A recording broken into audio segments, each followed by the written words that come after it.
மருத்துவத்துறை ஒப்பந்த பணியாளர்களுக்கு ஊதிய உயர்வு மே மாதம் முதல் அறிவித்திருக்கிறது தமிழக மருத்துவத்துறை. மருத்துவத்துறை ஒப்பந்த பணியாளர்களுக்கு ஊதிய உயர்வானது அறிவிக்கப்பட்டிருக்கிறது. இது தொடர்பான முக்கிய செய்தியை நாம் பார்த்து வருகிறோம். தொடர்ந்து கூடுதல் விவரங்களோடு இணைகிறார் எமது செய்தியாளர் தாயுமானவன்.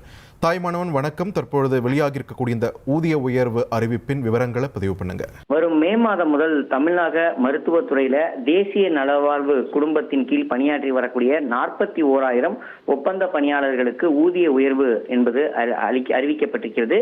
சித்தா மற்றும் இந்திய முறை மருத்துவம், பல் மருத்துவம், தகவல் தொழில்நுட்ப ஒருங்கிணைப்பாளர், தாய்சேய் நல அலுவலர், செவிலியர், மருந்தாளுநர், பெண்துறை செவிலியர், இயன்முறை சிகிச்சையாளர், ஆய்வுகூட நுட்புணர், பல்நோக்கு சுகாதார பணியாளர் உள்ளிட்ட பல்வேறு பணியாளர்களுக்கான ஊதிய உயர்வு என்பது அறிவிக்கப்பட்டிருக்கிறது. தேசிய நலவாழ்வு குழுமத்துல சுமார் 41,000 ஒப்பந்த பணியாளர்கள் பணியாற்றி வராங்க.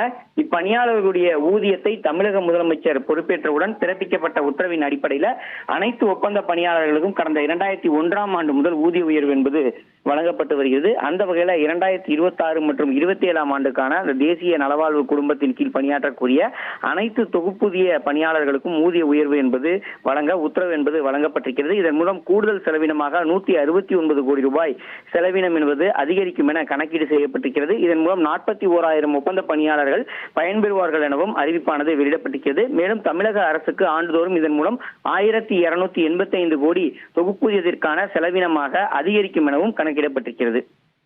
நன்றி தாயுமானவன், உங்கள் விரிவான தகவல்களுக்கு.